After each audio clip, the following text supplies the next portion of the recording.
Hello मेरे शेरों और शेरनियों। टेंशन लेने की कोई ज़रूरत नहीं है। आपका भाई आपका दोस्त आपके साथ है। आज के वीडियो में हम class 10th mathematics chapter number जो 1 है, वास्तविक संख्या को एकदम मक्खन की तरीके से सॉल्व करेंगे। प्रश्नावली 1.1 1.2 को वन शॉट में। बाकी मैंने सब कुछ पढ़ा रखा है, लिंक्स मिलेंगे डिस्क्रिप्शन में। बिना किसी देरी के वीडियो को स्टार्ट करते हैं। चैप्टर का नाम बच्चों क्या है? चैप्टर का नाम है वास्तविक संख्या। अगर हम बाबू संख्या की अगर हम बात करें, ठीक है, क्योंकि हमें बस पढ़ना नहीं है, हमें सीखना है, हर चीज को जानना है डिटेल में। तो संख्या बच्चों दो प्रकार की होती है। संख्या कितने प्रकार की होती है? दो प्रकार की होती है। एक तो आपकी होती है वास्तविक संख्या, ठीक है, जिसके बारे में हमें पढ़ना है पूरा, वास्तविक संख्या, ठीक है। और दूसरी आपकी होती है काल्पनिक संख्या। काल्पनिक संख्या आप क्लास 11 से पढ़ोगे, कक्षा 11 से, ठीक है। दूसरी क्या होती है? काल्पनिक संख्या, ठीक। अगर हम वास्तविक संख्या की बात करें तो वास्तविक संख्या भी दो प्रकार की होती है। वास्तविक संख्या भी दो प्रकार की होती है। नंबर वन क्या होती है? नंबर वन आपकी आ जाती है परिमेय संख्या, जिसको भी हम डिटेल में समझेंगे जानेंगे। परिमेय संख्या, ठीक है, कक्षा 9 में आपने पढ़ा होगा। परिमेय संख्या होती है। और दूसरी आपकी होती है अपरिमेय संख्या। क्या होती है मेरे दोस्त? अपरिमेय संख्या, ठीक।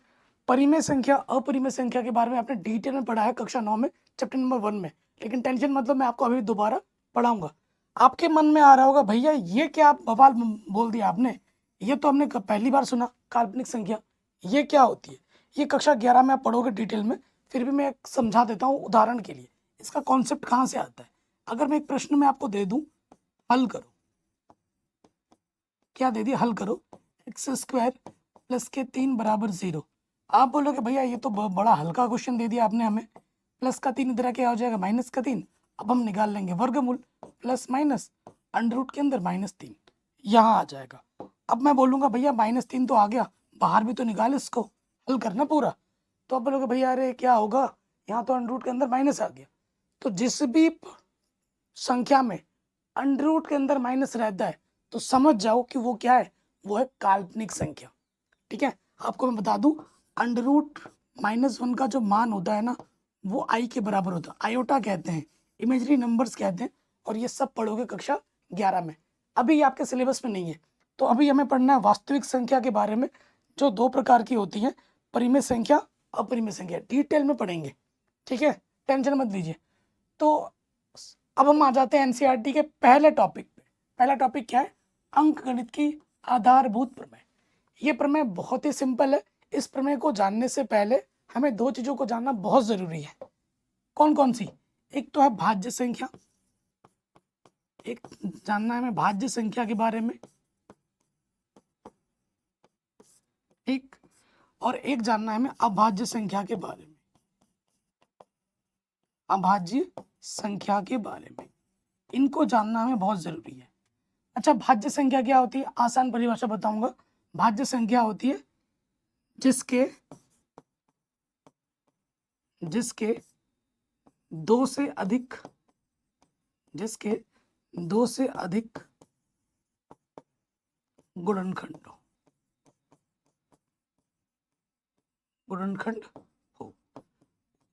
कोई भी संख्या जिसके दो से अधिक गुणनखंड हो, वो क्या होगी भाई?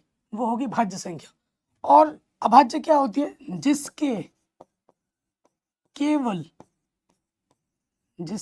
केवल दो गुणनखंड हो। मैं भी आपको उदाहरण दूंगा, टेंशन मत लो, ठीक है। एकदम आसान आसान परिभाषा लिखवा रहा हूँ, जैसे एक एक लाइन में आपको देखते ही हमेशा याद रहे। जैसे भाज्य संख्या का उदाहरण मैं देता हूँ यहाँ पर, उदाहरण, ठीक, उदाहरण देते हैं। मैंने यहाँ लिख दिया, एक 8 लिख दिया और एक यहाँ पर 6 लिख दिया। दो ही उदाहरण देता हूँ। देखो 8 किससे किससे कटेगा? जिससे कटेगा ना उसे कहते हैं गुणनखंड। 8 1 से कटेगा, 8 2 से कटेगा, कटेगा बोले तो विभाजित, 2 चुक्कू 8। किससे कटेगा? 4 से कटेगा, 4 दूनी 8। और किससे कटेगा? 8 से कटेगा, 8 एकम 8। तो कितने गुणनखंड हो गए? 1 2 3 4। तो इसके दो से अधिक है गुणनखंड, तो इसे हम क्या बोलते हैं? भाज्य संख्या। भाज्य संख्या का मतलब वो संख्या जो किसी संख्या से विभाजित हो जाए, एक को और स्वयं को छोड़कर। 6 किससे कटेगा? 6 2 से कटेगा, 6 1 से भी कटेगा, 6 3 से भी कटेगा और 6 6 से भी कटेगा। तो इसके भी देखो 2 से ज़्यादा गुणनखंड है। तो ये संख्या 6 भी क्या है? भाज्य संख्या है। अभाज्य क्या होता है? उदाहरण में देता हूँ। उदाहरण जैसे मैंने यहाँ 2 लिख दिया, जैसे मैंने यहाँ 3 लिख दिया। तो देखो मेरे भाई, 2 जो है वो 2 से ही कटेगा और 1 से कटेगा। और किससे कटेगा? नहीं। 3 किससे कटेगा? 3 3 से कटेगा और 1 से कटेगा। ऐसी संख्या जिसके केवल 2 गुणनखंड हो उसे हम क्या कहते हैं? अभाज्य संख्या कहते हैं। और ऐसी संख्या जिसके 2 से ज्यादा गुणनखंड हो उसे हम भाज्य संख्या कहते हैं। भाज्य और अभाज्य समझ गए? अब इसमें आ जाते हैं अंकगणित की आधारभूत प्रमेय क्या कहती है। यहाँ जो भी लिखा है पढ़ लेना, मैं आपको मुंह बोली समझा देता हूँ। अंकगणित की आधारभूत प्रमेय ये कहती है कि दुनिया की कोई भी भाज्य संख्या तुम ले लो, हाँ, तुम अपने मन में जो भी आ रहा है भाज्य संख्या ले लो, उस भाज्य संख्या को हम अभाज्य संख्या के गुणनफल के रूप में लिख सकते हैं। उसका जो ऑर्डर है, वो उसका जो क्रम है, वो इधर से उधर हो सकता है लेकिन वो रहेगा एक जैसा। सिंपल में फिर से बोल रहा हूँ, कोई भी एक भाज्य संख्या है उसको हम अभाज्य संख्या के गुणनफल के रूप में लिख सकते हैं। ठीक है, उदाहरण देता हूं मैं आपको। ये स्टेटमेंट तो आपके सामने आ ही चुकी है। उदाहरण पे आ जाओ। ये क्या कहती है? कोई भी भाज्य संख्या ले लो। जैसे मैंने यहाँ लिया 18, एक भाज्य संख्या लिया मैंने 18। अब 18 का गुणनखंड करो, आता होगा ना, 2 नम 18, 3 तिया 9 और 3 एकम 3। यहाँ जो संख्या से आप विभाजित करोगे ना वो अभाज्य संख्या होनी चाहिए। ये नहीं कि सीधा 9 से काट दिया, 9 दूनी 18 ना, छोटे से सोचना है और सारी संख्या अभाज्य होनी चाहिए। जब तक एक ना आ जाए मैं तब तक करना है। 18 को मैं लिख सकता हूँ, 2 कितनी बार आया है? 1 बार। 3 कितनी बार है? 2 बार। आप इसको ऐसे लिखो या 3 को पहले लिख दो, 2 को बाद में लिखो, इससे फर्क नहीं पड़ता, इसके क्रम से कोई लेना देना नहीं है। ठीक है, तो आप देखोगे, क्या देखोगे कि 18 क्या है? एक भाज्य संख्या है। 18 एक भाज्य है, परंतु ये जो 2 है, ये जो 3 है, ये क्या है? ये है अभाज्य। ये क्या है दोस्त? अभाज्य। तो अंकगणित के आधारभूत प्रमेय क्या कहती है कि दुनिया का कोई भी भाज्य संख्या है उसे आप अभाज्य संख्या के गुणनफल के रूप में लिख सकते हो। ये होती है आपकी अंकगणित के आधारभूत प्रमेय। यहां तक समझ गए? अब हम आते हैं प्रश्नावली में। ठीक है, जैसे जैसे प्रश्नावली के प्रश्नों को हम हल करेंगे हमारा कॉन्सेप्ट भी वैसे वैसे निकलता जाएगा। आप लोगों से हाथ जोड़ के निवेदन है मेरे भाइयों, वीडियो को लाइक जरूर कर देना और डिस्क्रिप्शन देख लेना, आप लोगों के लिए खजाना छोड़ रखा है, मजा ही आ जाएगा। तो प्रश्नावली 1.1 क्लास 10th मैथमेटिक्स। ठीक है, पहले प्रश्न में आ जाओ। क्या बोल रहे हैं? निम्नलिखित संख्याओं को अभाज्य गुणनखंडों के गुणनफल के रूप में व्यक्त कीजिए। ठीक है, तो गुणनखंड के रूप में व्यक्त करना है। पहले वाले पे आ जाओ। ऐसा क्वेश्चन जनरली 1 नंबर में आता है एग्जाम में। काटिए, 2 से कटेगा, 2 सत्ते 14, पीछे से 0 आ जाएगा, फिर 2 से कटेगा, 2 3 6, 1 बचा, 10 हो गया, 2 पंजे 10, 5 से कटेगा, 5 सत्ते 35, 7 एकम 7। जब तक नीचे 1 ना आ जाए तब तक हमें क्या करना होगा? गुणनखंड करना होगा। अतः 140 का अभाज्य गुणनखंड क्या होगा? 140 को मैं लिख सकता हूँ, 2 कितनी बार है? 2 है 2 बार, 5 कितनी बार है? 1 बार, और 7 कितनी बार है? 1 बार। तो ये हो गया 140 का अभाज्य गुणनखंड। ठीक, नंबर 2 पे आ जाते हैं। नंबर 2 क्या? 156 का हमें करना है। करो 156 का, 2 सत्ते 14, 1 बचा, पीछे से 6 आ गया, 16 हो गया, 2 अट्ठे 16। ठीक है, फिर 2 तिया 6, 1 बचा, 2 नम 18, 3 से कटेगा, 3 एकम 3, 3 तिया 9 और 13 एकम 13। तो 156 का जो अभाज्य गुणनखंड होगा, 2 कितनी बार है? 2 है 2 बार, 3 है 1 बार और 13 है 1 बार। ठीक है, मैं साइड हट जाता हूँ ताकि आप स्क्रीनशॉट भी आराम से ले पाए। ठीक है, पहला दूसरा हो गया। अब आ जाओ अगले वाले पे, तीसरे पे। तीसरे नंबर पे आ जाते हैं। तीसरा नंबर हमारे पास क्या है? 3 8 2 5। इसका हमें करना है अभाज्य गुणनखंड। करेंगे तो इकाई के स्थान पर 5 है, 5 से कटेगा, तो 5 7 35, 3 बचा, 2 आ गया 32 हो गया, 5 चंग 30, 2 बचा, पीछे से 5 आ गया 25 हो गया, 5 बचे 25। फिर 5 से कटेगा, 5 कम 5, 2 बचा, 6 आया 26 हो गया, 5 बचे 25, 1 बचा, 5 आया 15 हो गया, 5 दिया 15। 3 से कटेगा, 3 ही बचे 15, 3 कम 3। फिर 3 से कटेगा, 3 कम 3, 2 बचा, 21 हो गया, 3 7 21। फिर क्या हो जाएगा, 17 एकम 17, क्योंकि 17 एक अभाज्य संख्या है। तो 3825 को हम लिख सकते हैं, 5 कितनी बार है भाई, 2 बार है, 3 कितनी बार है, 2 बार है, 17 कितनी बार है, 1 बार है। आंसर बड़े आराम से हो गया। ठीक है, अब आ जाओ अगले वाले पे, चौथे नंबर पर क्या है हमारा, 5005। इसका हमें करना है अभाज्य गुणनखंड। करो, तो ये 5 से कटेगा, 5 कम 5, 0 0, 5 कम 5। अब ये किससे कटेगा सोचो, 7 कम 7, 7 से कटेगा क्या, 7 कम 7, 3 बचा, 7 चौको 28, 2 बचा, 7 तिया 21, हाँ कटेगा, 7 से कटा। अब ये किससे कटेगा, 11 से कटेगा, 11 कम 11, 3 बचा, 11 तिया 33, और 13 कम 13। तो 5005 को हम लिख सकते हैं 5 गुणा 7 गुणा 11 गुणे 13। हर एक चीज एक ही बार है। आराम से हो गया। ठीक है, आराम से हो गया, कोई दिक्कत नहीं है। अब आ जाते हैं हम इसके अगले वाले पार्ट पे, पांचवें पार्ट में। पांचवा पार्ट बहुत इंपॉर्टेंट है, 7429। ठीक है, ये एग्जाम में ना बार बार आता है। सोचोगे आप किससे कटेगा, ठीक है, सोचोगे आप ये किससे कटेगा, तो देखो 19 का पहाड़ आप सोचो, 19 से कटेगा क्या, 19।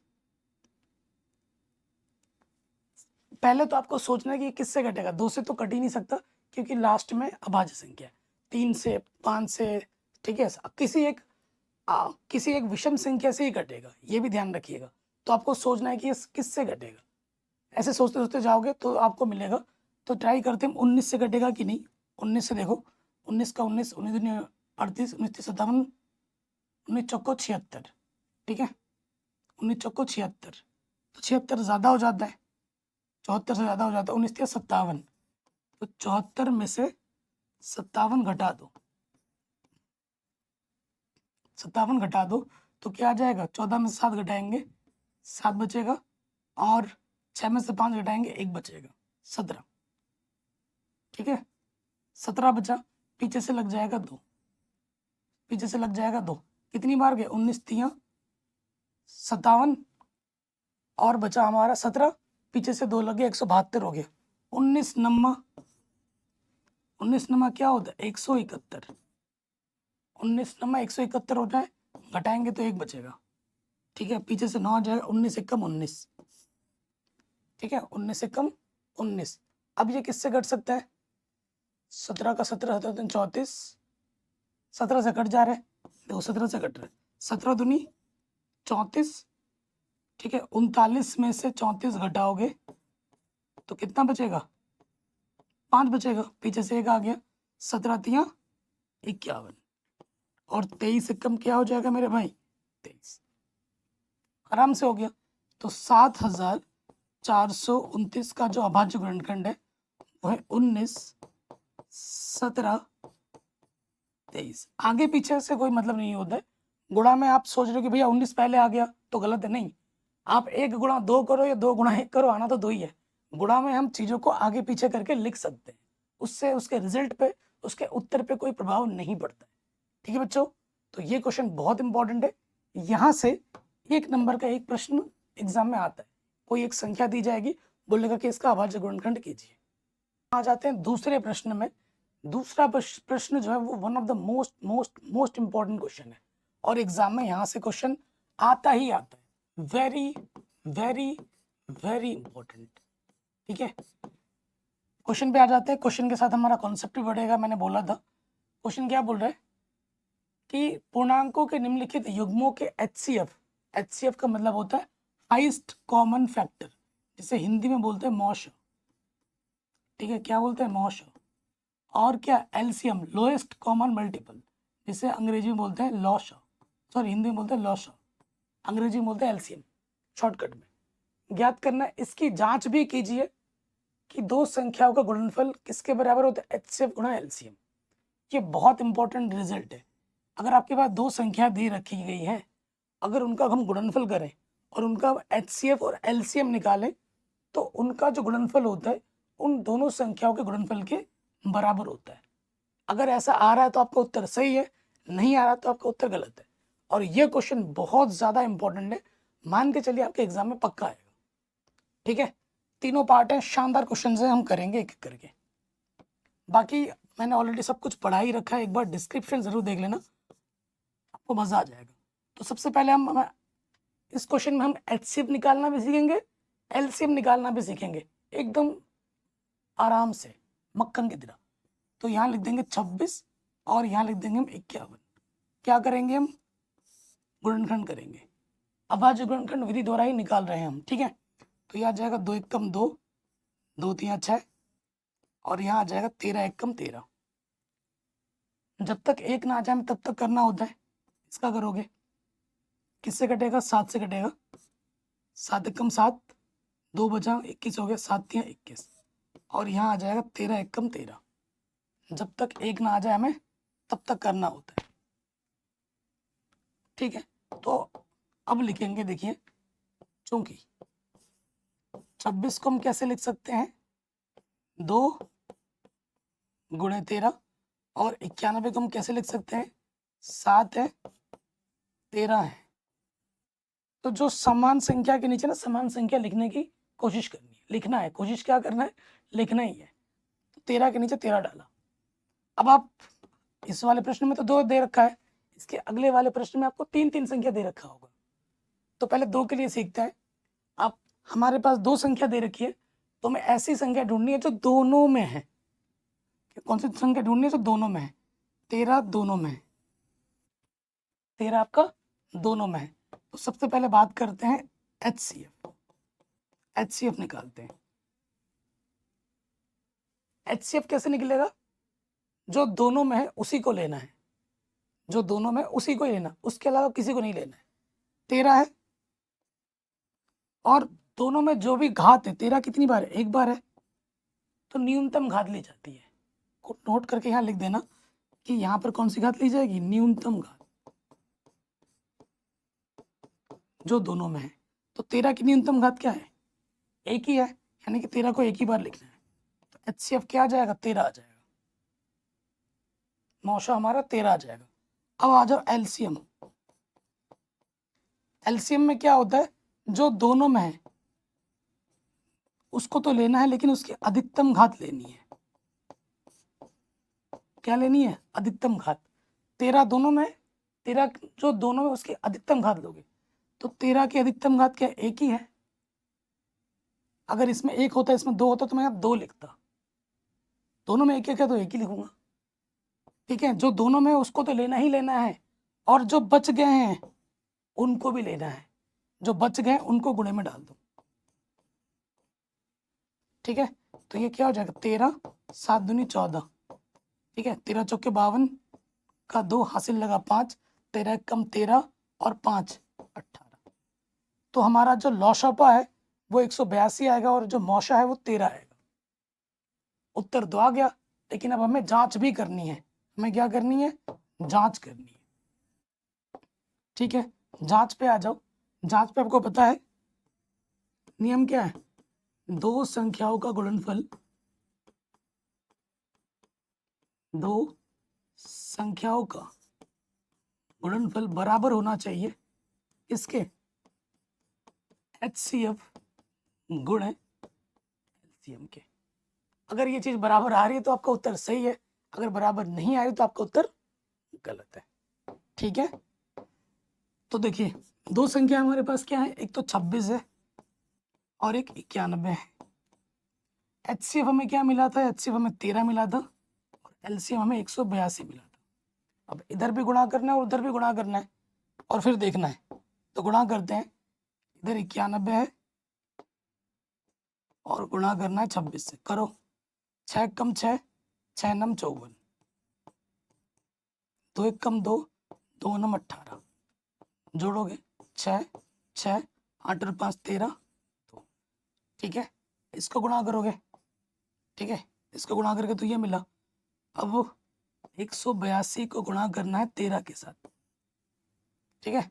तो 3 दूनी 6, 13 से गुणा कर देता हूँ डायरेक्ट।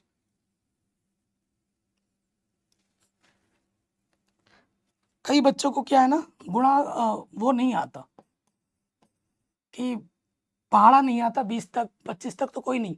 मैं कहता हूँ अगर आप 10 तक भी पहाड़ा आता है तो भी आप सर्च सब चीज़ आराम से कर सकते हो। 10 तक पहाड़ा आना चाहिए, ज़्यादा टेंशन लेने की जरूरत नहीं है, ठीक है। 13 देखो कैसे करेंगे, 3 से कर लो, 3 दूनी 6, 3 8 24, हासिल लगा 2, 3 1 कम 3 और 2 5, 1 से करेंगे 1 दूनी 2, 1 8 8, 1 कम 1, जोड़ दो 6 6, 8 और 5 13, हासिल लगा 1 और 1।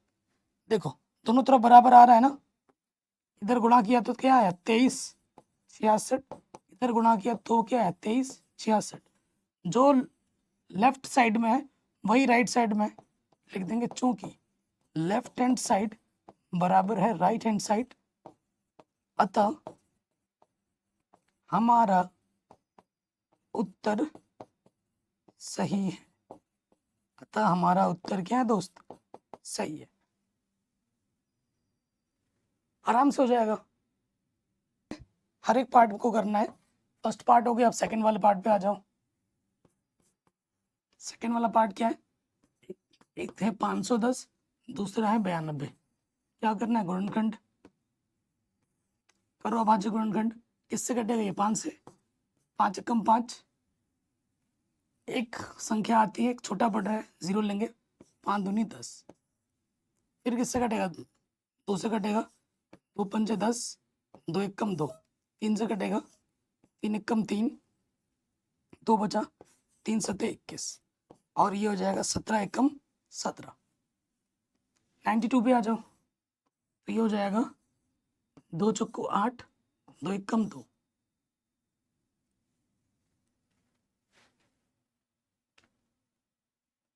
2 चौको 8, 2 एकम 2 कैसे लिख दिया मैंने, 2 चौको 8, 1 बचा 2 12 हो जाएगा, 2 छंग 12, ठीक है। अब आते हैं 2 दूनी 4, 2 तिया 6 और 23 एकम 23, 23 एक अभाज्य संख्या है, ठीक है। नजर हटी दुर्घटना घटी, तो कैलकुलेशन में हमेशा ध्यानपूर्वक करना है।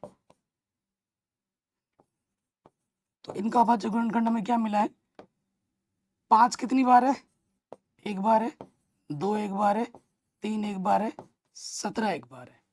यहाँ पे आ जाओ, 2 हमारा 2 बार है, 2 के नीचे 2 रखेंगे, 2 हमारा 2 बार है और 23 हमारा एक बार है,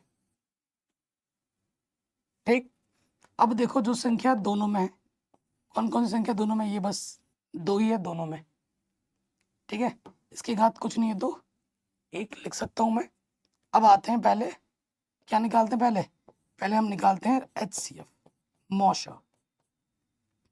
तो मौशा क्या होता है, उसी संख्या को लेना है जो दोनों में है, तो 2 ही है दोनों में, और जो दोनों में उसकी न्यूनतम घात लेनी है। 2 की न्यूनतम घात क्या है, 1 है, तो क्या आ जाएगा, 2 आ जाएगा। 2 को एक ही बार ही लिखना है। अब आ जाओ एलसीएम निकालते हैं, जो दोनों में है उसकी अधिकतम घात, 2 की अधिकतम घात क्या है, 2 है, और जो बच गए हैं इनको डालना है गुणे में। इनको क्या डालना है, गुणे में, तो 5 गुणे 3 गुणे 17 गुणा 23, ठीक है। इन सबको क्या करना है, गुणा करना है। करो भाई गुणा, तो देखो क्या जाएगा, 17 तिया 51, और ये हो जाएगा 4 पंजे 20, 23 गुणा 20, ठीक है, और ये 17 तिया 51, तो 23 दूनी 46, पीछे से 0, और यह है 51। अब आपको और गुणा करना है, तो करते हैं गुणा। यहाँ पर हमारा है 460 को गुणा करना है 51 से। करो, 1 × 0 0, 1 × 6, 1 × 4, 5 × 0 0, 5 × 30, हासिल लगा 3, 5 × 20 और 3 23, जोड़ोगे 0, ठीक है, 23 460 आ जाएगा। लाशपा क्या आएगा? 23 460। सारा कैलकुलेशन मैं आपके आंखों के सामने कर रहा हूँ। आप क्या करते हो, कैलकुलेटर से उठा लेते हो। कैलकुलेटर की लत नहीं लगानी है। कैलकुलेटर की लत लग गई ना, 2 + 3 कितना होता है ये भी नहीं सोच पाओगे। दिमाग को इतना शून्य कर देगा कैलकुलेटर आपका, ठीक है। तो हमने हमारा HCF और LCM तो निकाल लिया। अब हमें क्या करनी है भाई मेरे? जांच करनी है। जांच करनी है, करो मेरे भाई जांच। क्या होती है जांच? प्रथम संख्या गुणे द्वितीय संख्या किसके बराबर होता है? HCF गुणा LCM, इसी के तो बराबर होता है। बिल्कुल। पहली संख्या हमारी है 510, दूसरी संख्या 92। HCF हमें मिला था 2 और LCM हमें मिला है 23 460। अब गुणा करना है इसको, करो गुणा। 510 को गुणा करना है 92 से। 2 × 0 0, 2 1 कम 2, 2 पंचे 10, ठीक है। 9 × 0 0, 9 1 कम 9 और 9 पंचे 45, जोड़ो, ये आ गया 4 6 9 2 0। 2 से गुणा करेंगे, 2 × 0 0, 2 छंग 12, हासिल लगा 1, 2 चौको 8 और 1 9, 2 3 6, 2 दूनी 4। अब आप खुद देखो, है दोनों तरफ बराबर कि जो लेफ्ट साइड में है वही राइट साइड में है, यानी कि हमारा उत्तर क्या है? बिल्कुल सही है। कहीं पे भी डाउट हो आप एक बार दोबारा देख सकते हैं। आपको लग रहा होगा कि सर थोड़े जल्दी जल्दी बढ़ा रहे हैं, ये लग सकता है, ठीक है, क्योंकि ये हमारा बैकलॉग सीरीज है। हम रिवीजन के तौर पे इस वीडियो को बना रहे हैं। अगर आपको एकदम और मक्खन तरीके से समझना और भी धीरे धीरे समझना है, उदाहरण भी करने हैं, तो आप हमारी प्रश्नावली जो अलग अलग बना रखी है हमने 1.1 1.2 उसको देखिए। वहाँ हमने हर एक चीज़ को और भी डिटेल में बताया है, इससे भी डिटेल में और इससे भी ज़्यादा क्वेश्चन के साथ, ठीक है। इसीलिए मैं बोल रहा हूँ डिस्क्रिप्शन जरूर चेक कर लेना। चलिए ये वाला हो गया ना, अब इसके थर्ड वाले पार्ट पे आ जाओ। जैसे फर्स्ट किया सेकंड किया वैसे ही थर्ड होना है। करते हैं थर्ड वाला पार्ट। क्या है हमारे पास? 336, दूसरी संख्या है 54। हमें क्या करना है? इनका गुणनखंड करना है। करो, 3 1 कम 3, 3 1 कम 3, 3 दूनी 6, ठीक है। काटेंगे, एक स्थान पे 2 2 से कट जाएगा, 2 पंचे 10, 1 बचा, 2 छंग 12, 2 दूनी 4, 1 बचा, 2 अट्ठे 16, ठीक है। 2 1 कम 2, 2 चौको 8, 2 सत्ते 14 और 7 1 कम 7। सही गुणनखंड किया है ना हमने, 14 7, ठीक है। अब आ जाओ इसको करते हैं। 2 से कटेगा, 2 दूनी 4, 1 बचा, 2 सत्ते 14, 3 से कटेगा, 3 नम 27, 3 तिया 9, 3 1 कम 3, ठीक है। तो अभाज्य गुणनखंड 2 हो गया। अब हम लिखेंगे 336 को हम कैसे लिख सकते हैं और 54 को हम कैसे लिख सकते हैं। शानदार क्वेश्चन है। 2 कितनी बार है? 1 2 3 4 बार। 2 है 4 बार। 3 कितनी बार है? 3 एक ही बार है और 7 एक बार है, ठीक है। यहाँ देखो 2 कितनी बार है? 2 एक बार है। 3 कितनी बार है? 1 2 3 बार है। 3 3 बार है। तो लॉशपा मौशपा निकालने के लिए हमें क्या देखना है? जो संख्या दोनों में पहले वो ढूंढो। 2 भी दोनों में है, 3 भी दोनों में है, ठीक। तो सबसे पहले हम क्या निकालेंगे? हम निकालेंगे HCF। HCF कैसे निकलता है? जो दोनों में है उसको लेना है। देखो दोनों में है और न्यूनतम घात लेनी है। 2 की न्यूनतम घात क्या है? एक, 3 भी दोनों में उसको लेना है, गुणा करके लिखना है। 3 की न्यूनतम घात क्या है? 1। 2 भी एक बार, 3 भी एक बार, तो 2 3 6 आ जाएगा उत्तर। हमारा मौशा कितना होगा? 6 होगा। ठीक, अब हमें क्या निकालना है? हमें निकालना है एलसीएम। तो जो दोनों में उसकी अधिकतम घात, 2 की अधिकतम घात कितनी है? 4। 3 की अधिकतम घात कितनी है? 3। और जो बच गया है उसको गुणे में डाल देते हैं। अब देखो, 2 को 4 बार गुणा करोगे, 2 दूनी 4, दूनी 8, दूनी 16 आ जाएगा। 3 को 3 बार, 3 तिया 9 तिया 27 आ जाएगा। और गुणे में क्या है? 7 है। अब आपको गुणा करना है, तो पहले गुणा कर लेते हैं 27 को 7 से। 7 49, से लगा 4, 7 दूनी 14, 14 और 4 18। ठीक है, ये आ गया। अब इसको फिर गुणा करना है 16 से। करो 16 से। 6 नम 54, हासिल लगा 5, 8 छंग 48, 48 और 5, 48 और 5 53। ठीक है ना, हासिल फिर से लग गया 5, और 6 कम 6 और 5 11, 1 नम 9, 1 अट्ठे 8, 1 कम 1, 4 12, 8 1 9 10, ये आ जाएगा 3024। क्या आ गया? 3024 हमें हमारा क्या मिला? एलसीएम मिला। ठीक है, अब उत्तर सही है या गलत जांच करेंगे। जांच आप जानते हैं नियम क्या होता है? प्रथम संख्या गुणे द्वितीय संख्या बराबर होती है एलसीएम गुणे एचसीएफ। ठीक है, मान रखिए, पहली संख्या हमारे पास है 336 गुणा दूसरी संख्या है 54। एलसीएम हमें मिला है 3024 और एचसीएफ हमने निकाला था 6।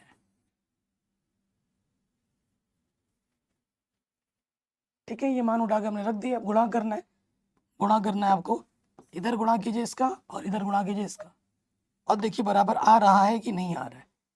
336 को गुणा करना है 54 के साथ। ठीक है, और यहाँ 3024 को गुणा करना है 6 के साथ। तो 6 चक्कू 24, हासिल लगा 2, 4 तिया 12 2 14, हासिल लगा 1, 4 तिया 12 और 1 13, 5 छंग 30, हासिल लगा 3, 5 तिया 15 और 3 18, हासिल लगा 1, 5 तिया 15 और 1 16 आ जाएगा। 4 4 8 और 3 11, 6 7 और 8, ये आ जाएगा 18 144। गुणा करेंगे 6 चक्कू 24, हासिल लगा 2, 6 दूनी 12 और 2 14, हासिल लगा 1, 6 तिया 18, तो ये भी आ गया 18 1 44। दोनों तरफ क्या आ रहे हैं? समान आ रहे हैं। जो बाएं पक्ष में है वही दाएं पक्ष में है, यानी कि हमारा उत्तर क्या है? बिल्कुल सही है। साइड हट जाता हूँ ताकि आप स्क्रीनशॉट आराम से ले पाए। ठीक है, कई बच्चों को वो लग रहा होगा सर स्क्रीनशॉट में तो आप भी आ जा रहे हो, तो मैं थोड़ा माफी चाहता हूँ, और हट नहीं सकता ना स्क्रीन से। चलिए, ये क्वेश्चन भी हो गया बड़े आराम से। क्वेश्चन में आ जाते हैं। अगला क्वेश्चन जो है, उस क्वेश्चन नंबर तीसरा जो है ना, उसी प्रकार का क्वेश्चन है। हमें अभाज्य गुणनखंड विधि से एचसीएफ और एलसीएम ज्ञात करने। वहां पर 2 था, यहाँ 3 है, तो क्या 3 संख्याओं के लिए भी वही नियम है जो 2 संख्याओं का था? नहीं, वो जो नियम है सिर्फ 2 संख्याओं के लिए ही होता है। 2 संख्याओं का गुणनफल एचसीएफ गुणा एलसीएम उसी के लिए ही है, इसके लिए आपको जांच नहीं करनी है। ठीक है, चलिए, क्वेश्चन क्या बोल रहा है आपको? अभाज्य गुणनखंड विधि द्वारा निम्नलिखित पूर्णांकों के एचसीएफ और एलसीएम ज्ञात कीजिए। ठीक है जी, तो पहले वाले पे हम आ जाते हैं। अब यहाँ 2 की जगह 3 संख्या दे दिया गया है, नियम वही रहेगा। ठीक है, नियम वही रहेगा, चाहे 2 हो 4 हो 10 संख्या हो, नियम वही रहना है। गुणनखंड करो, 2 छंग 12, 2 तिया 6, 3 एकम 3, 15 का करो, 3 बचे 15, 5 एकम 5, 21 का करो, 3 सते 21, 7 एकम 7। ठीक, कोई दिक्कत परेशानी गुणनखंड में तो नहीं होगी। अब हम आ जाते हैं इसका गुणनखंड लिखेंगे। 12 का लिखना है, 15 का लिखना है और 21 का लिखना है। 2 कितनी बार था? 2 2 बार था, 3 1 बार था। इसमें 3 1 बार है, 5 1 बार है। इसमें 3 1 बार है, 7 1 बार है। ठीक है, चाहे संख्या 2 हो या 3 हो 4 हो, नियम वही है, सेम रहना है। आपको अब ढूंढना है वो संख्या जो तीनों में है, क्योंकि आपके पास 3 संख्या दे रखी है, तो आपको वो संख्या ढूंढनी है जो तीनों में है। ठीक है, बाकी नियम वही है। तो आ जाओ पहले HCF निकालते हैं। HCF क्या होता है? जो तीनों में है उसको ही लेना है बस। तो तीनों में तो भाई 3 ही है सिर्फ, और न्यूनतम घात लेनी है। तो 3 की न्यूनतम घात क्या है? छोटी से छोटी घात 1 है। 3 को एक ही बार लिखना है, तो HCF 3 आ जाएगा। फिर आ जाओ LCM पे आ जाओ। जो तीनों में है उसकी अधिकतम घात लेनी है। 3 की अधिकतम घात तो 1 ही है, और जो बच गए हैं इनको क्या करना है? गुणे में डाल देना है। डालो गुणे में, 2 की घात 2, 5 और 7। हल करो, ये हो जाएगा 7 तियां 21, 4 2 को 2 बार गुणा करने पे 4 आता है, 4 पंजे 20, 21 दूनी 42, पीछे से 0। तो हमें हमारा जो लॉशपा मिलेगा वो 420 होगा, और जो मौशा मिलेगा वो 3 होगा। अब इसमें जांच नहीं करनी है। आप सोचोगे कि भैया पहली संख्या गुणा दूसरी संख्या गुणा तीसरी संख्या, नहीं, ऐसा इसमें नहीं होता है। इसमें बस यही करना है। ठीक है, कोई दिक्कत नहीं होगी। मैं साइड हट जाता हूँ ताकि आप स्क्रीनशॉट ले पाए। ले लिया? चलिए आगे बढ़ते हैं। सेकंड वाला क्वेश्चन में आ जाओ। बहुत ही आसान क्वेश्चन है और बहुत इंपॉर्टेंट, और एग्जाम में आता है 1 नंबर में। हमारे पास संख्या क्या है? 17, 23 और 29। ठीक है, अगर मैं बात करूं इसका जो HCF होगा वो 1 होगा, और LCM जो होगा वो इन सभी संख्याओं का गुणा होगा। ये मैंने फटाक से अभी यहाँ लिख दिया। क्यों? क्योंकि भैया ये तीनों की तीनों संख्याएं क्या है? अभाज्य संख्या है। ठीक है, अगर हमारे पास 2 या 2 से ज्यादा अभाज्य संख्या है तो अभाज्य संख्या का जो मौशा होता है वो 1 ही होता है हमेशा। यहाँ 3 संख्या है, ज्यादा भी होती 10 12 15, अगर अभाज्य संख्या होती तो भी उनका HCF 1 ही होता। और जब जब HCF 1 होगा तब तब LCM कैसे निकलेगा? जो संख्याएं दे रखी हैं उनको गुणे में डाल दो, LCM आ जाएगा। ठीक है, तो करके भी दिखा देता हूँ, टेंशन मत लो। 17 एकम 17, 23, 29 एकम 29। 17 को लिख सकते हैं 17 गुणा 1, 23 को लिख सकते हैं 23 गुणा 1, गुणा में कुछ नहीं तो 1 लिख सकता हूँ ना। 29 को मैं लिख सकता हूँ 29 गुणा 1। ऐसी संख्या ढूंढो जो तीनों में कुछ भी नहीं है, तो कुछ भी नहीं है तो 1 तो है, इसलिए HCF क्या होता है? 1 होता है। और लॉशपा क्या हो जाएगा? ये जो संख्या है सबको क्या कर दोगे? गुणा कर दोगे आपस में। तो कमेंट करके मुझे बताना है जब इन तीनों संख्याओं को आपस में गुणा करेंगे तो कितना आएगा। मैं आपका रिप्लाई जरूर करूंगा मेरे भाई।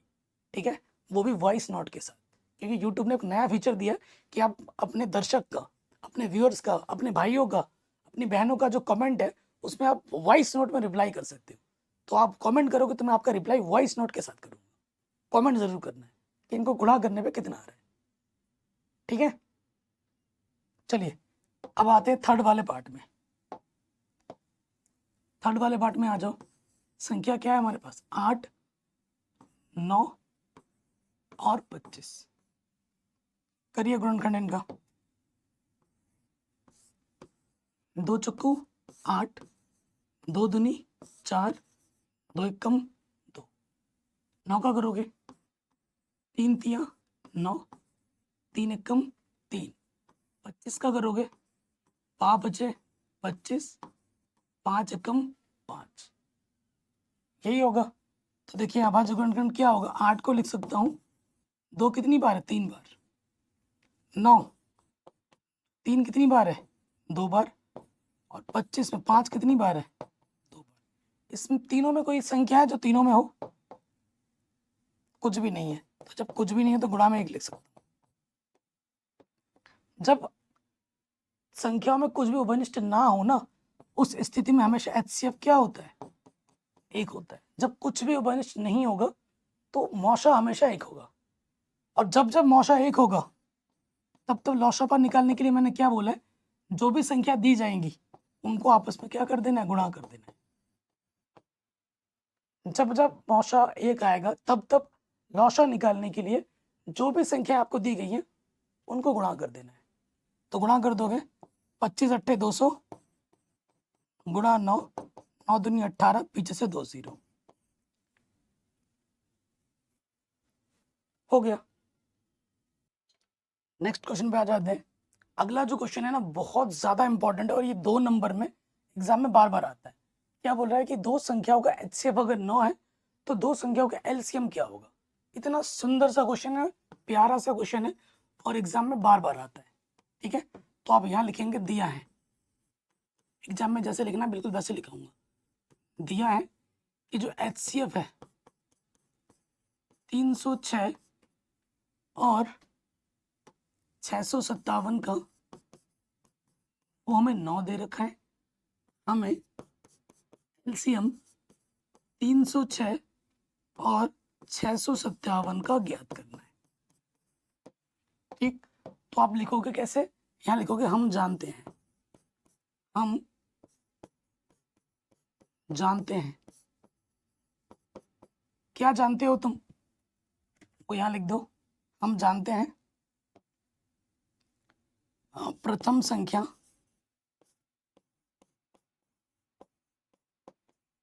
गुणा द्वितीय संख्या किसके बराबर होता है, HCF गुणा LCM। यही तो होता है।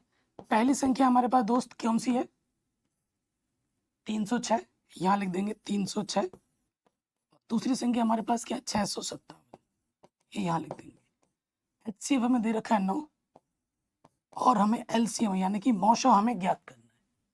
ठीक है भैया जी, ये गुणा में है, इधर इधर आके बट्टे में आ जाएगा, बिल्कुल सही बात है। ये गुणे में इधर आके बट्टे में आ जाएगा। काटोगे, 9 तिया 27, 3 बजा 9 चौको 36। आपको क्या करना है, गुणा कर देना है 34 की 657 में। जो भी आएगा वो आपका क्या होगा, LCM होगा। कमेंट करके बताओ कितना आएगा, थोड़ा सा पॉज लो और कमेंट करके बताओ कितना आएगा। ठीक है, गुणा भी नहीं आता तो मैं गुणा करके दिखाता हूँ। आपको क्या करना है, 657 को गुणा कर देना है 34 से। करो गुणा, 4 सत्ते 28, हासिल लगा दो, 4 पंजे 20 और 2 22, हासिल फिर से लगा दो, 4 छंग 24 और 2 26। 3 से गुणा करोगे, 3 सत्ते 21, हासिल लगा 2, 3 बचे 15 और 2 17, हासिल लगा 1, 3 छंग 18 और 1 19, 8 3, ठीक है 6 और 7 13, हासिल लगा 1, ये आ जाएगा 22 33 8। क्या आ जाएगा, 22 33 8। ये हमें हमारा क्या मिलेगा, उत्तर। सिंपल क्वेश्चन है, और एग्जाम में 2 नंबर में मोस्ट रिपीटेड है, और एग्जाम में बार बार कभी 2 नंबर में कभी 1 नंबर में आता ही आता है, हर साल आता है। अगला क्वेश्चन इस साल आया था 4 नंबर में। ठीक है, अगर आप बिहार बोर्ड में तो ये 2 नंबर में आया था, और अगर आप यूपी बोर्ड में तो ये 4 नंबर में आया था। बाकी सभी बोर्ड में भी आता है। हमारी जो वीडियोस होती है वो सभी हिंदी मीडियम के लिए इंपॉर्टेंट है। अगर आप बोर्ड एग्जाम दे रहे हैं तो सबसे पहली जो हथियार है आपकी, वो आपकी NCERT है। NCERT अच्छे से पढ़ लो। आप सिर्फ NCERT अच्छे से पढ़ के भी 100 में से 100 नंबर ला सकते हो गणित में। ठीक है, ये ध्यान रखिएगा। अगले क्वेश्चन में हम आ जाते हैं, क्वेश्चन नंबर 5। कह रहे हैं जांच कीजिए, क्या किसी प्राकृतिक संख्या n के लिए 6 टू द पावर n अंक 0 पर समाप्त हो सकता है, ये हमें पता करना है। देखो 6 टू द पावर n का मतलब क्या हुआ, अगर n आपकी कोई प्राकृतिक संख्या है, n आपकी क्या है, प्राकृतिक संख्या है। प्राकृतिक संख्या आप जानते ही हो, n का मान क्या लेना होता है, 1 से लेकर चलता जाता है, जैसे कि 1, 2, 3, ये सब प्राकृतिक संख्या है। अगर n की जगह मान रखोगे 6 की पावर 1 क्या देगा, 6 देगा, 6 की पावर 2 क्या देगा, 36 देगा। ऐसे ही चाहे 6 की पावर तुम कुछ भी रख दो, 2, 3 ना, कुछ भी रख दो, क्या कभी ये 0 पे समाप्त होगा, ये आपसे पूछ रहा है। क्या कभी ये 0 पे समाप्त होगा, ये आपसे पूछ रहा है। तो देखो, जो भी संख्या आपको दी जाएगी ना, हल में आ जाओ, जो भी संख्या आपको दी जाएगी, यहाँ संख्या कौन सी दी गई है, 6 दी गई है। जो भी संख्या दी जाएगी पहले आपको करना है उसका गुणनखंड। 2 3 6, 3 एकम 3। तो जब 6 का हमने गुणनखंड किया तो 2 एक बार मिला, 3 एक बार मिला, 2 एक बार है, 3 एक बार है। कोई भी संख्या जो चाहती है कि मैं 0 पर समाप्त हो जाऊं, मेरे लास्ट में क्या आ जाए, 0 आ जाए। अगर कोई संख्या चाहती है कि मेरे एंड में 0 आए, मेरे आखिर में 0 आए, मैं 0 पर समाप्त हूँ, तो उसके लिए क्या होगा कि उस संख्या का अगर हम गुणनखंड करें तो कम से कम एक बार 2 आना चाहिए और एक बार 5 आना चाहिए, दोनों आना चाहिए, एक बार 2 एक बार 5, कम से कम। एक से ज़्यादा बार आएगा चलेगा, लेकिन कम से कम एक एक बार 2 एक बार 5 तो आना ही चाहिए। यहाँ पर क्या आ रहा है, सिर्फ 2 आ रहा है, 5 कहाँ है क्या 5 नहीं है। तो आप क्या लिखोगे, आप यहाँ लिखेंगे चूंकि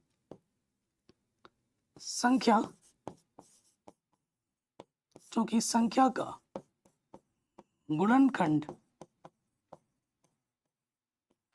2 की पावर m गुणा 5 की पावर n का रूप नहीं है,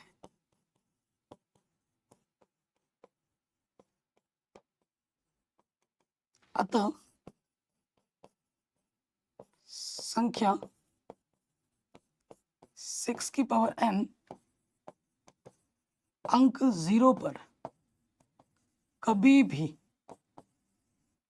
भी समाप्त नहीं हो सकता।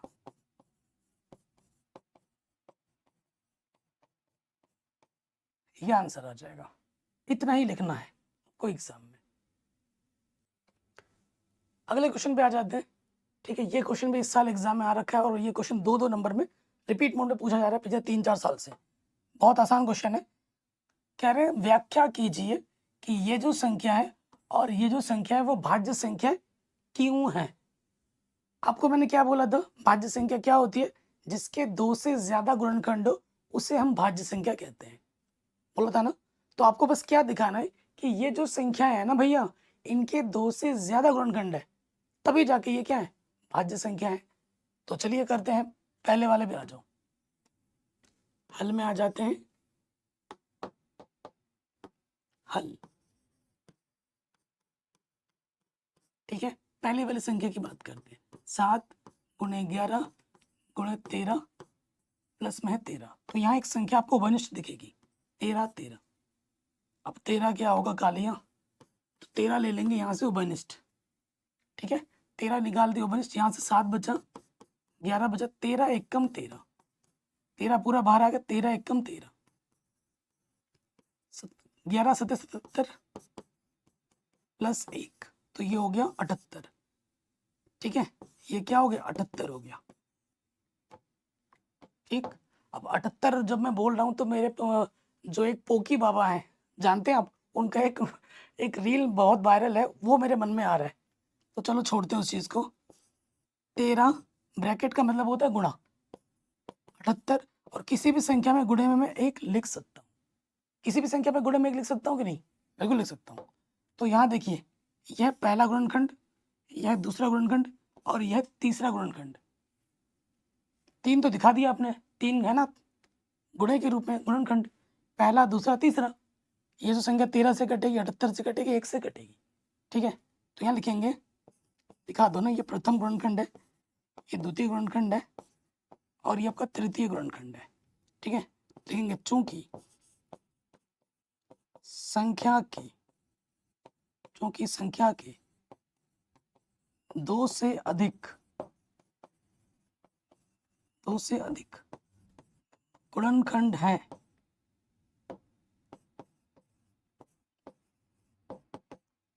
इसीलिए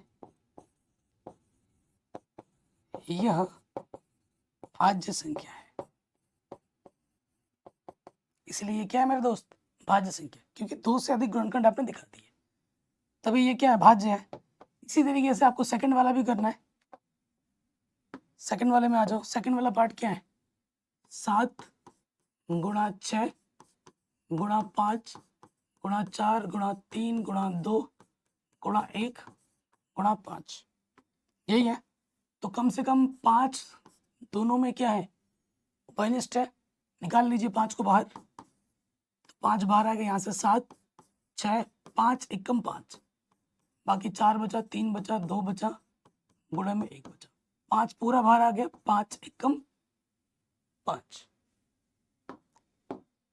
ठीक है, अब देखिए 7 छंग 42, 4 तिया 12 दूनी 24, यहाँ पर है 42 गुणा 24 प्लस का 1, 24 दूनी 48, 24 दूनी 48 होता है, 86 लगा 4, 24 चौके 96 और 4 100 प्लस 1, तो ये हो जाएगा 5। 1008 में 1 जोड़ेंगे 1009 हो जाएगा, और किसी भी संख्या में गुणे में 1 लिख सकता हूँ। तो यहाँ पे भी आपने 2 से ज़्यादा गुणनखंड दिखा दिए, पहला, दूसरा, तीसरा। ठीक है, ये आपका प्रथम गुणनखंड है, ये आपका द्वितीय गुणनखंड है, और ये आपका तृतीय गुणनखंड है। सेम डायलॉग यहाँ पे दोबारा आ जाएगा, क्योंकि संख्या के 2 से अधिक गुणनखंड है, अतः यह भाज्य संख्या। यहाँ पे भी आप लिख दो, बन गया। किसी भी संख्या के अगर आप 2 से ज्यादा गुणनखंड दिखा देते हो तो भाज्य हो जाती है। हमने 2 से ज्यादा दिखा दिए, 1 2 3 दिखा दिए, भाज्य हो गया। अगले क्वेश्चन पे हम आ जाते हैं। क्वेश्चन नंबर 9 बहुत ही शानदार, बहुत ही जानदार क्वेश्चन है, वेरी वेरी इजी है और इम्पोर्टेंट है। क्वेश्चन क्या बोल रहा है, किसी खेल के मैदान के चारों ओर एक वृत्ताकार पथ है, एक वृत्ताकार पथ है, आपको बना के दिखाता हूँ।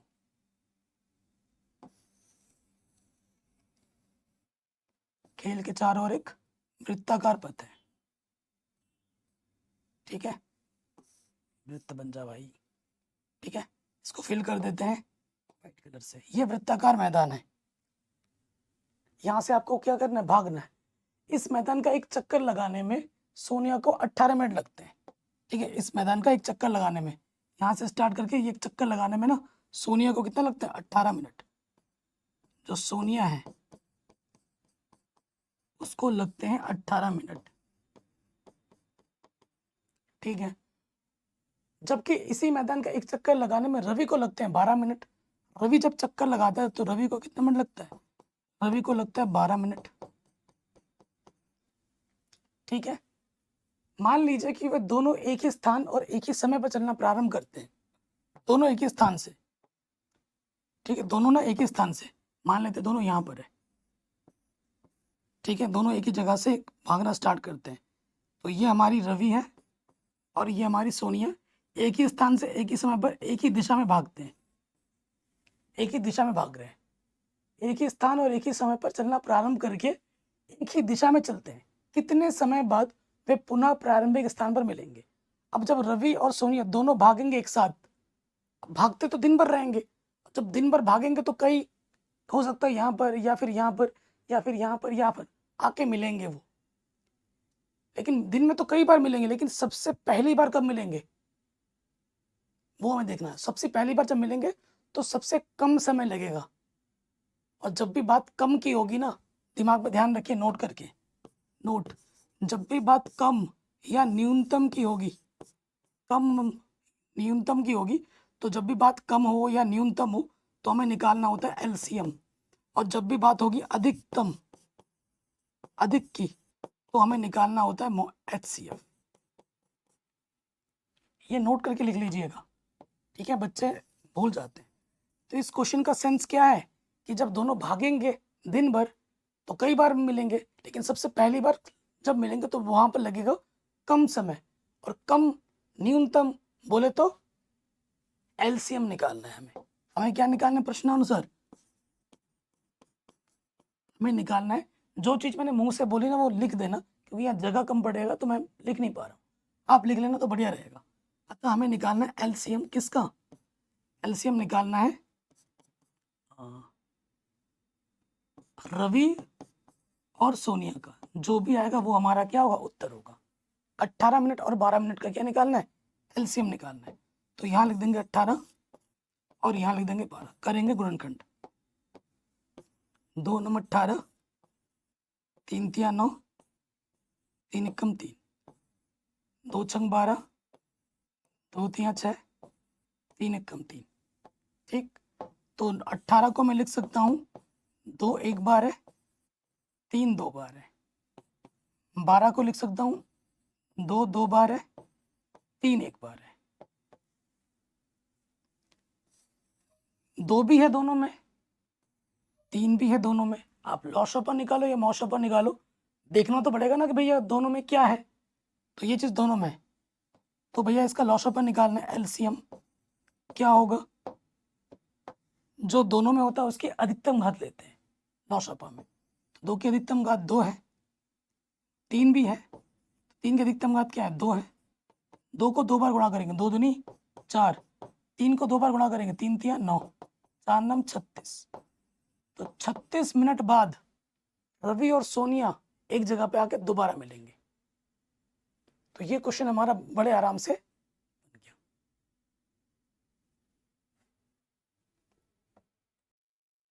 तो अब हम पहले जान लेते हैं कि परिमेय संख्या क्या होती है और अपरिमेय संख्या क्या होती है। ठीक है, तो सबसे पहले बात करते हैं परिमेय संख्या के बारे में। ठीक है, परिमेय संख्या कक्षा 9 में भी आपने पढ़ा था, बट कोई नहीं, हम दोबारा पढ़ते हैं। देखिए, परिमेय संख्या क्या होती है? प्रत्येक संख्या, मैं बोल भी रहा हूं, प्रत्येक संख्या जिसे हम p बट्टे क्यू के रूप में लिख सकते हैं, जहां पर q का मान 0 ना हो। प्रत्येक संख्या जो p बट्टे क्यू के रूप में लिखी जा सकती है, q का मान 0 ना हो, यानी कि बट्टे में 0 नहीं होना चाहिए। उसके साथ साथ p और q क्या होने चाहिए? पूर्णांक हो। तथा अगर HCF निकाला जाए, मौशापा निकाला जाए p और q का, तो वो क्या आना चाहिए? 1 आना चाहिए। हर एक संख्या जो p बट्टे क्यू के रूप की होगी, जहां पर q का मान 0 नहीं होगा, p और q हमारे क्या होंगे? पूर्णांक होंगे, और उनका अगर HCF निकाला जाए तो 1 हो, उसे हम क्या कहेंगे? परिमेय संख्या कहेंगे। उसे हम क्या कहेंगे? परिमेय संख्या कहेंगे। जैसे उदाहरण में अगर आप दे दूं, उदाहरण जैसे मैंने यहाँ लिख दिया 2/3, ये एक परिमेय संख्या है। 1 बट्टे माइनस के साथ लिख दिया, ये एक परिमेय संख्या है। 0 भी एक परिमेय संख्या होती है। ठीक है, अगर मैं यहाँ लिख दूं 2/4, ठीक है, तो ये परिमेय संख्या है ना? 2/4 नहीं, क्योंकि अगर HCF निकालोगे तो 2 आ जाएगा, है ना? तो आप कहोगे ये भैया परिमेय नहीं है क्या? परिमेय है, बिल्कुल है, क्योंकि ये हाथी हैं। हाथी के दांत दिखाने के कुछ और होते हैं, खाने के कुछ और होते हैं। ये 2/4 ना होकर ये 1/2 है, और 1/2 क्या होगा? परिमेय होगा। पूर्णांक है, बट्टे में 0 नहीं है, और इनका HCF 1 आएगा। 0 परिमेय संख्या कैसे? 0 के बट्टे में मैं कुछ भी लिख सकता हूँ, 1 लिख सकता हूँ। बट्टे में 0 ना हो, ऊपर 0 हो चलेगा, नीचे 0 ना हो। ठीक है, और उसके बाद देखो, नोट करके लिख लो, नोट, प्रत्येक परिमेय प्रत्येक परिमेय संख्या का व्युत्क्रम परिमेय होता है, सिर्फ शून्य को छोड़कर,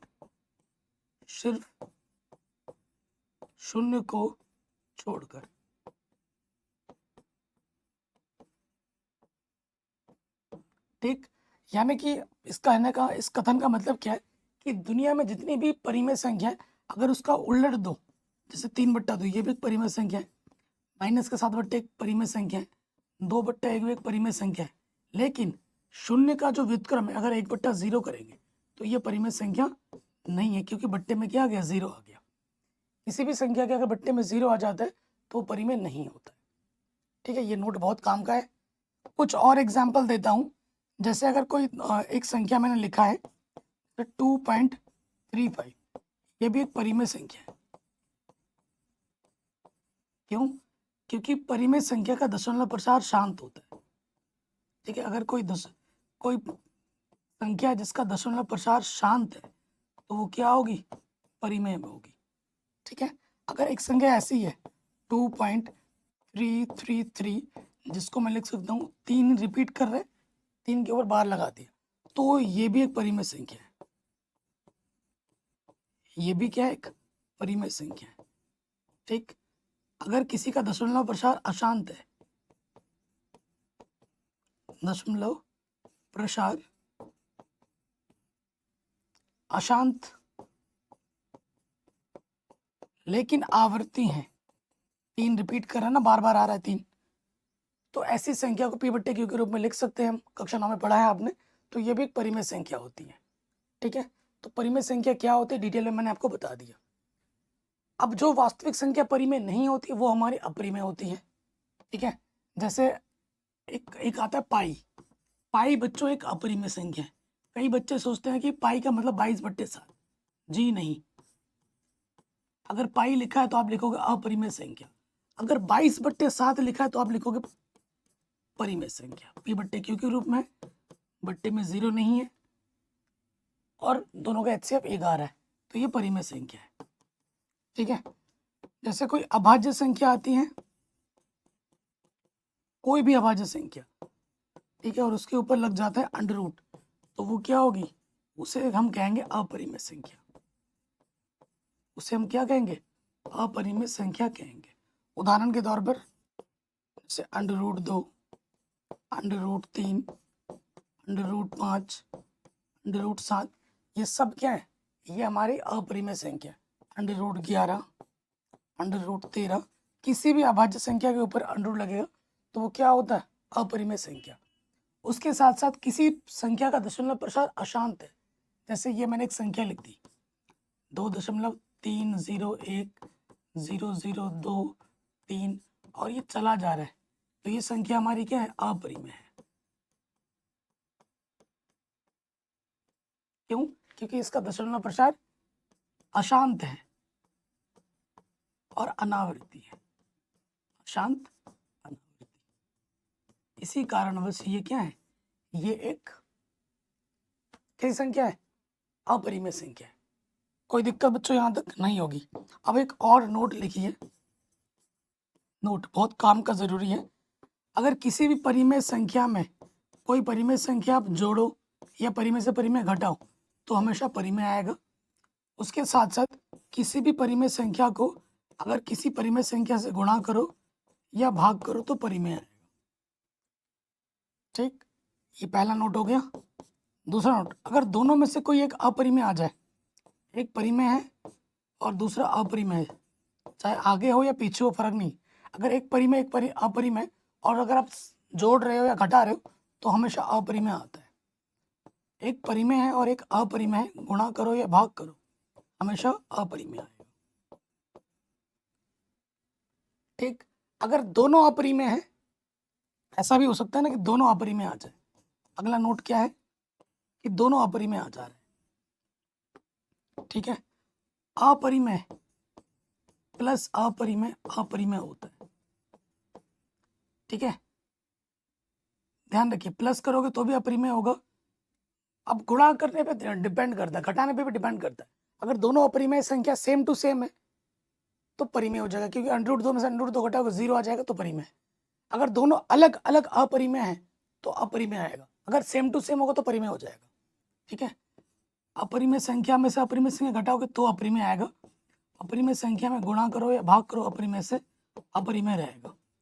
लेकिन अगर सेम टू सेम है, सेम टू सेम अगर है तो घटाओ, गुणा करो या भाग करो, अगर सेम टू सेम अपरिमेय तो परिमेय आता है। ये ध्यान रखिएगा, जोड़ने पे नहीं। ठीक है, घटाने पे, गुणा करने पे, भाग देने पे, जैसे √2 में से √2 घटा दो 0 आ रहा है परिमेय। √2 को √2 से गुणा करोगे 2 आ जाएगा परिमेय। अंडर रूट 2 को अंडर 2 से भाग दोगे, एक आ जाएगा परिमेय। तो अगर दोनों अपरिमेय संख्या सेम टू सेम है और उनको घटाया जाए, गुणा किया जाए, भाग किया जाए, तो हमें परिमेय मिलेगा। ठीक है, ये अपने दिमाग में रखिए, कोई दिक्कत यहाँ तक नहीं होगी। ये कॉन्सेप्ट आप समझ गए। अब हम प्रश्नावली जो हम करने वाले हैं 1.2, वो आपके लिए एकदम आसान हो जाएगी। और दावे के साथ है, यहाँ से क्वेश्चन सिद्ध करने के लिए हर साल बोर्ड एग्जाम में आता है कि प्रश्नावली 1.2 के पहले क्वेश्चन में आ जाते हैं, जो कि बहुत इंपॉर्टेंट है। और ये खुद में एक प्रमेय है, ये खुद में एक प्रमेय है, प्रमेय। और प्रमेय के जो स्टेटमेंट होते हैं, जो प्रूफ करने का जो तरीका होता है, वो फिक्स होता है। कई विद्वान टीचर ऐसे बोलेंगे, भाई इसको इतना छोटा कर लो। प्रमेय को ना तुम छोटा कर सकते हो ना बड़ा कर सकते हो। प्रमेय का जो स्टेप्स है वो फिक्स है, क्योंकि उसको सिद्ध किया गया है। ठीक है, उनके प्रोसेस फिक्स होते हैं। तो आ जाते हैं, कह रहे हैं सिद्ध कीजिए अंडर रूट 5 का अपरिमेय संख्या। हम इसका उल्टा मान लेंगे। ठीक है, प्रूफ में आ जाएंगे, हम इसका उल्टा मानेंगे।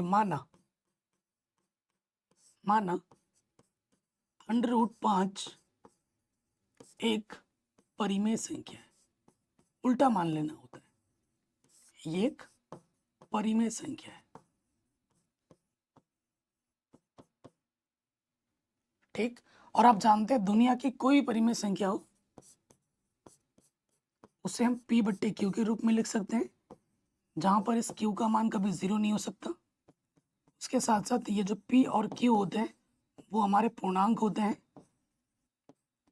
ठीक है, तथा जो HCF होना चाहिए p और q का, वो 1 होना चाहिए। ठीक है, ये प्रॉपर आपको लिखना ही लिखना है, नहीं लिखोगे नंबर कटेंगे, ध्यान रखना है।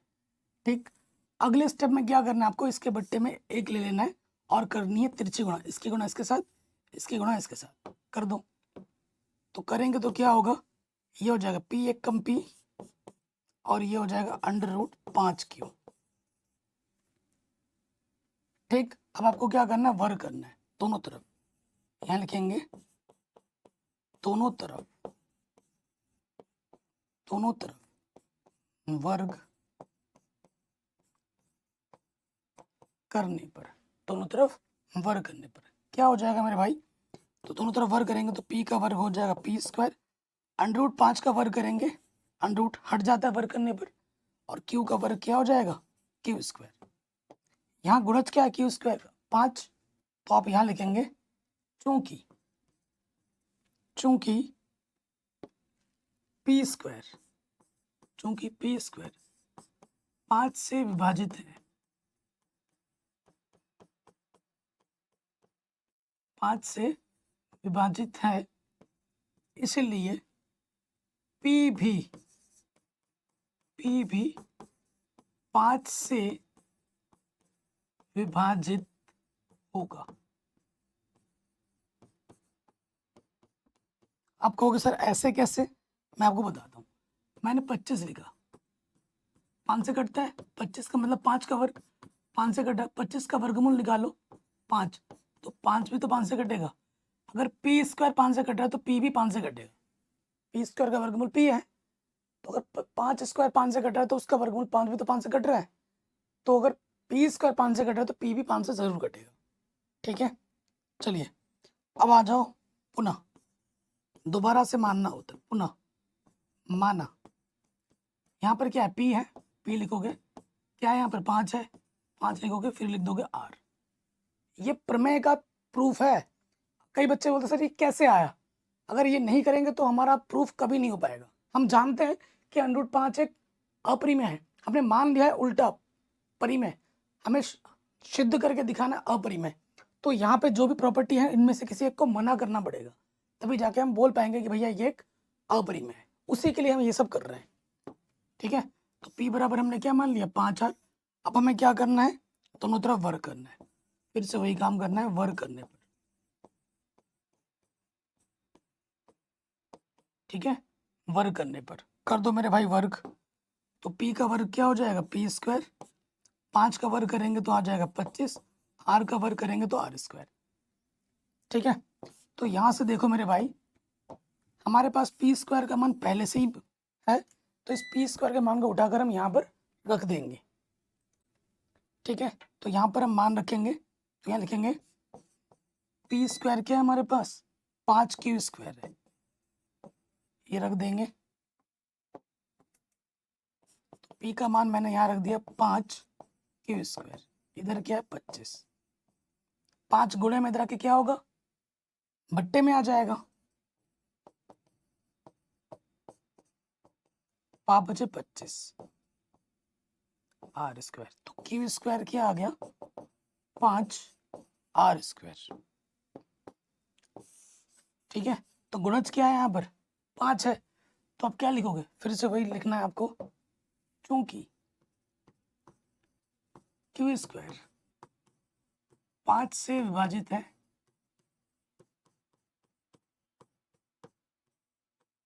क्यू स्क्वायर 5 से विभाजित है, इसलिए क्यू भी 5 से विभाजित होगा।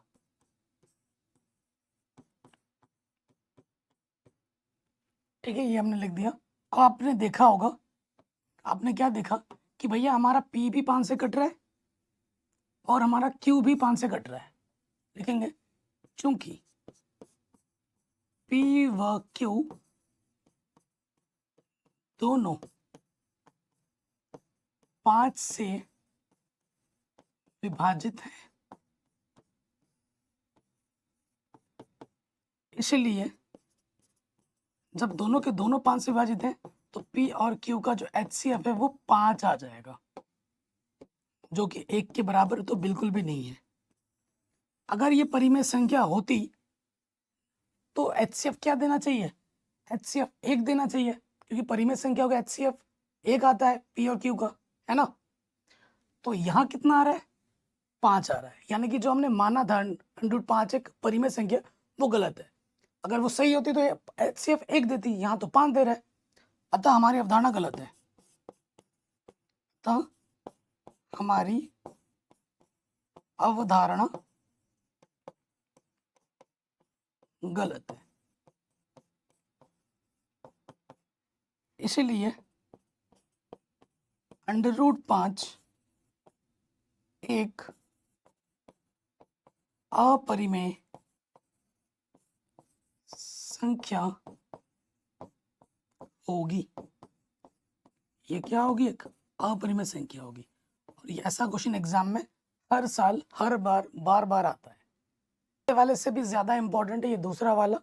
आपको लग रहा होगा ये तो और बड़ा हो गया है, तो ये और ज़्यादा बड़ा जाएगा, नहीं, ये और आसान है, पहले वाले से भी आसान है।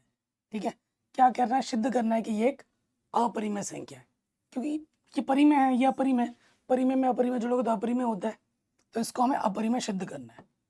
तो प्रूफ में आ जाएंगे और उल्टा मान लेंगे फिर से, माना 3 + 2√5 एक परिमेय संख्या है,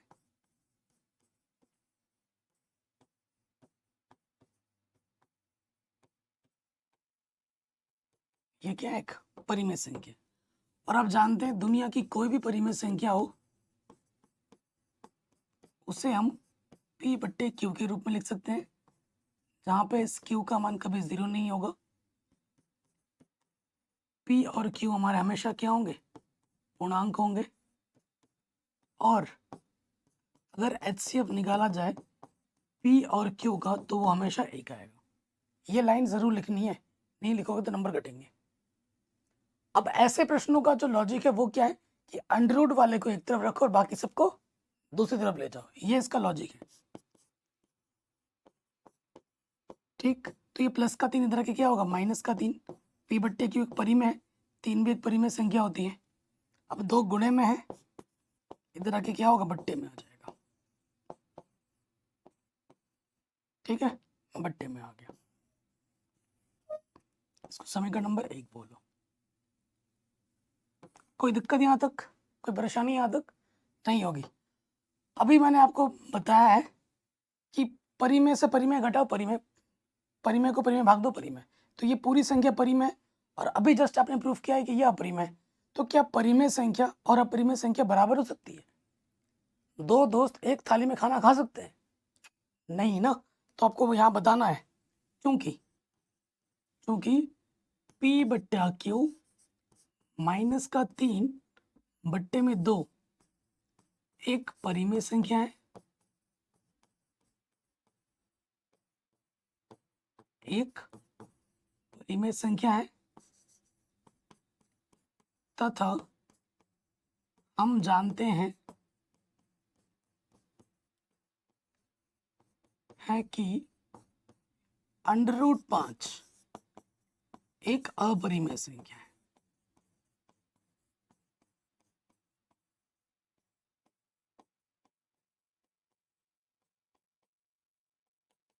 ठीक है, अतः समीकरण 1 से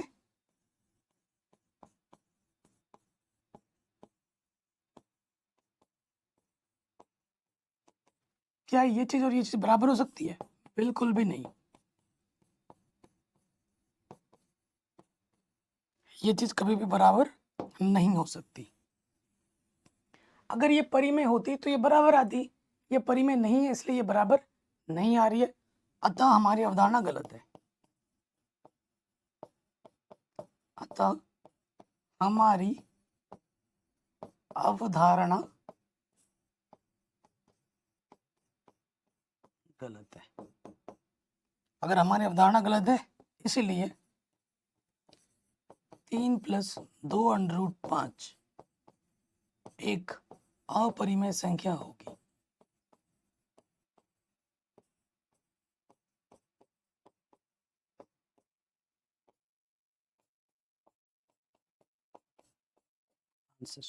यही आपको क्या करना था? प्रूफ करना था। हो गया। वेरी इंपॉर्टेंट और एग्जाम में बार बार आता है। क्वेश्चन में आ जाइए।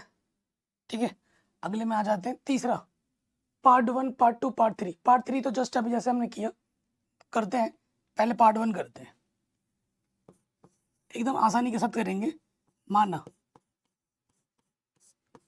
1/√2 एक परिमेय संख्या है। सभी प्रश्नों का तरीका एक ही जैसा है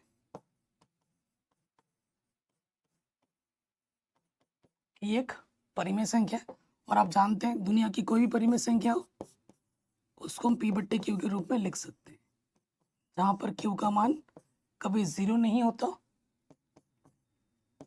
P और Q क्या होते हैं? पूर्णांक होते हैं।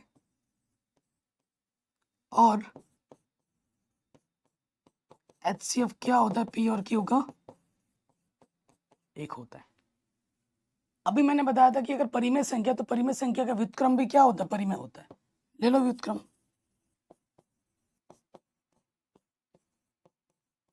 व्युत्क्रम लेने पर ले लो व्युत्क्रम, तो √2/1 क्या होगा? और ये Q/P होगा, है ना? तो √2 को 1 से भाग देंगे तो √2 आ जाएगा। किसी भी संख्या को 1 से भाग दोगे वही आता है, और ये Q/P हो गया। P/Q परिमेय था तो Q/P भी परिमेय ही होगा। √2 हम जानते हैं क्या होता है, क्योंकि एक अभाज्य संख्या है, और अभाज्य संख्या के ऊपर अगर √ लग जाए तो वो क्या होती है? अपरिमेय। तो फिर से वही काम आपको करना है, क्योंकि Q/P एक परिमेय संख्या है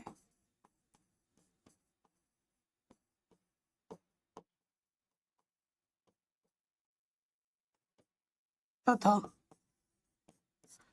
√2 एक अपरिमेय संख्या है।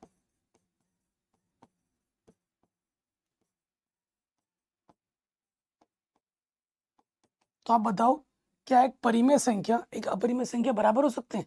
बिल्कुल नहीं। तो यहां लिख देंगे अतः समीकरण 1 से, समीकरण 1 से क्या हो जाएगा कि ये जो √2 है वो कभी बराबर नहीं हो सकता Q/P के। ये आप मेंशन कर देंगे। अगर आपका ये परिमेय होता तो ये बराबर आना चाहिए था, ये तो बराबर नहीं आ रहा है, यानी कि हमारी अवधारणा गलत है। अतः हमारी अवधारणा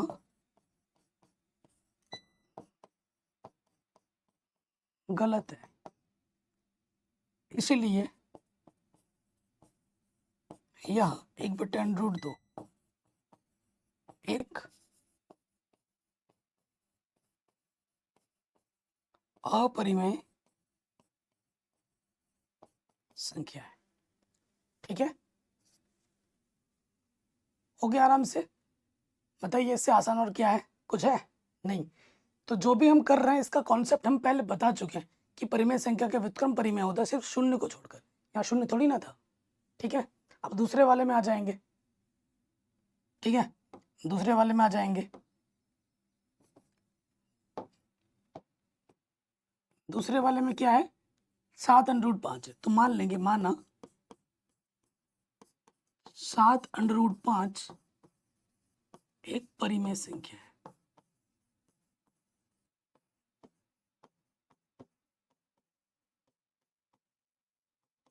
लॉजिक तो पता ही, अंडर को एक तरफ रखना, बाकी सबको दूसरी तरफ लेना है। तो अगर ये परिमेय संख्या है तो दुनिया की कोई भी परिमेय संख्या उसे हम P/Q के रूप में लिख सकते हैं, जहाँ Q का मान 0 नहीं होता। P और Q हमारे पूर्णांक होते हैं, और जो HCF होता है P और Q का 1 होता है। आ जाते हैं अगले। तो क्या करना है, अंडर को एक तरफ रखना है। अंडर यहाँ रहेगा, P/Q पहले से परिमेय है, 7 भी परिमेय है, तो यह गुणे में रख के क्या हो जाएगा, बट्टे में। समीकरण नंबर 1। तो फिर से आपको वही लिखना है, वही कारण देना है कि ये परिमेय है और ये अपरिमेय है। परिमेय अपरिमेय कभी बराबर नहीं हो सकते, चूंकि P/Q बट्टे में 7। ठीक है, एक परिमेय संख्या है।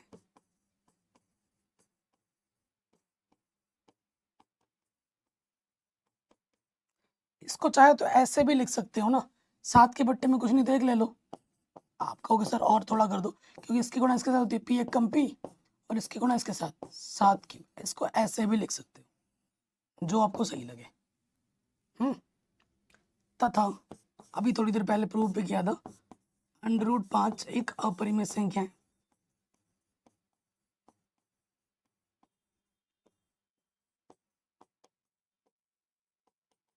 ठीक है, अतः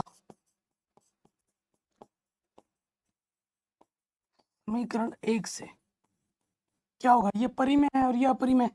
तो परिमेय और अपरिमेय कहीं बराबर हो सकते हैं क्या, बिल्कुल नहीं। अगर ये परिमेय होता तो ये बराबर होता, बराबर नहीं आया, यानी कि हमारी अवधारणा गलत है। अतः हमारी अवधारणा गलत है।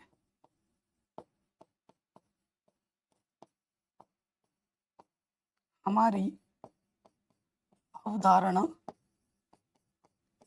गलत है, इसीलिए 7√5 एक अपरिमेय संख्या है।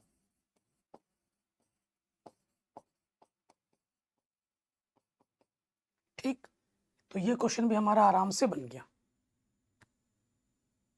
कोई दिक्कत परेशानी नहीं होगी। तो ये क्वेश्चन भी आराम से बन गया। थर्ड वाले में आ जाओ, इस वीडियो का आखिरी प्रश्न है। थर्ड वाला तो बेसिकली वैसे मेरी तरफ से होमवर्क है, आप खुद ट्राई करना पहले। ठीक है, तो आ जाते हैं थर्ड वाले प्रश्न में। फिर से वही लॉजिक लगेगा, माना उल्टा मान लेना है, 6 + अंडर√2 एक परिमेय संख्या है।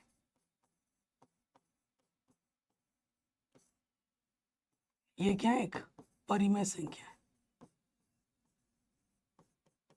अगर ये एक परिमेय संख्या है तो किसी भी परिमेय संख्या को हम P/Q के रूप में लिख सकते हैं, जहां पर Q का मान 0 नहीं है। ठीक है, P और Q हमारे क्या है, पूर्णांक है। तथा अगर HCF निकाला जाए P और Q का, तो वो क्या आएगा, 1 आएगा। लॉजिक वही है कि अंडर वाले को एक तरफ रखना है, बाकी सबको दूसरी तरफ। P/Q परिमेय है, 6 भी परिमेय संख्या है, प्लस का इधर आके क्या हो जाएगा, माइनस का।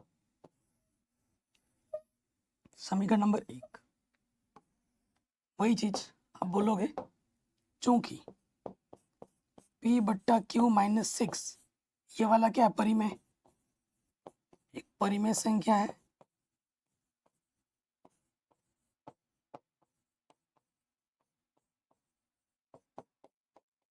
तथा अंडर रूट 2 एक अपरिमेय संख्या है।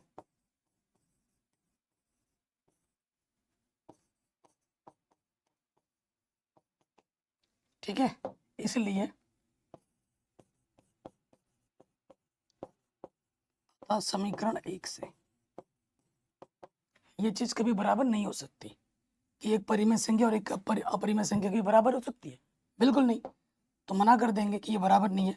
अंडर रूट 2 जो है वो बराबर नहीं है p/q माइनस 6 के।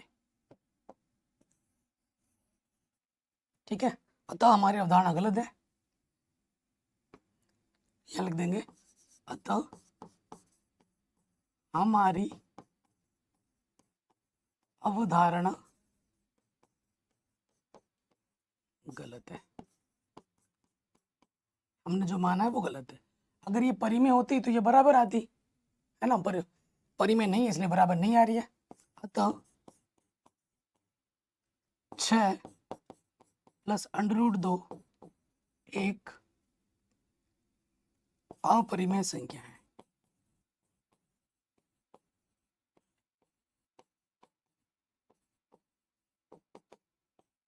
आंसर।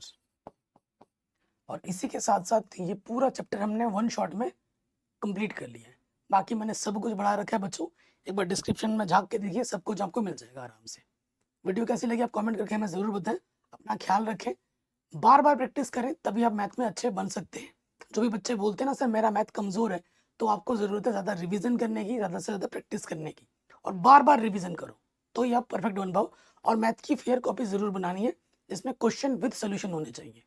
जय हिंद, अपना ख्याल रखें, मिलते हैं आपसे नए वीडियो में।